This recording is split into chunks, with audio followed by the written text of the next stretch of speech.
A diplomatic twist, one that is raising eyebrows across Washington, Moscow, Kyiv, and European capitals.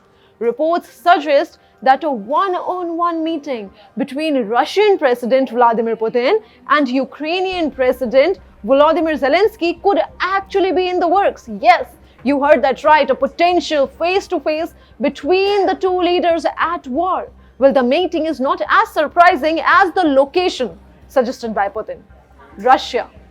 Now, let's break this down. The spark came from a phone call between Donald Trump and Vladimir Putin. According to Politico, Putin briefly floated the idea of hosting Zelenskyy in Russia.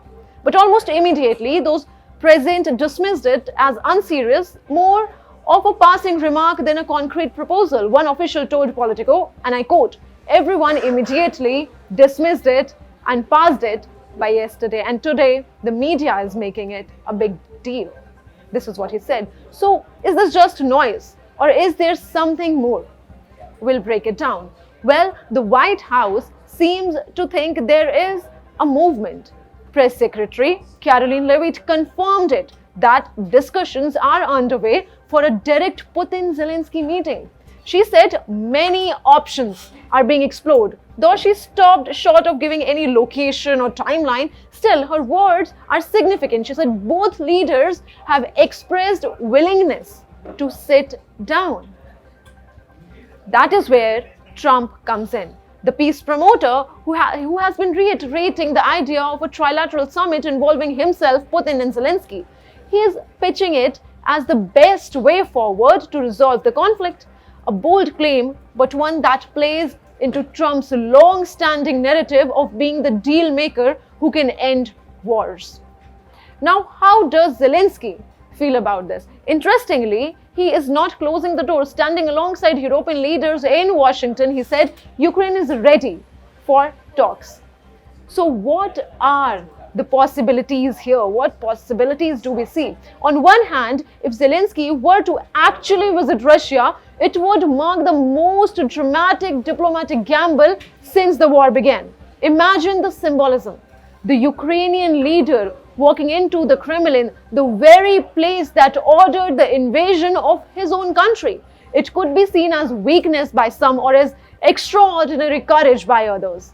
It could change the entire trajectory of the war, if and only if real concessions were on the table.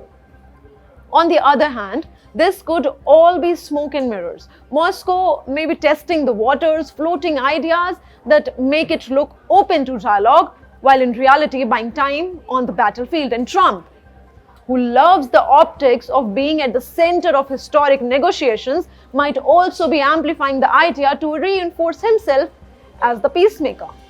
The truth is, peace talks between Kyiv and Moscow have collapsed multiple times since 2022. Trust is non-existent, and for Zelenskyy, going to Russia without ironclad guarantees could be politically and personally disastrous. Still, the fact that both sides are even entertaining the thought of meeting suggests that the diplomatic ground is shifting. Perhaps Washington is nudging harder, perhaps Trump's return to the global spotlight is accelerating things. One thing is clear, a Zelenskyy-Putin face-to-face would be historic. Whether it happens in Moscow, Washington, or any other place, the world will be watching. For now, we wait to see if this war, defined by drones and missiles, can be reshaped by a handshake.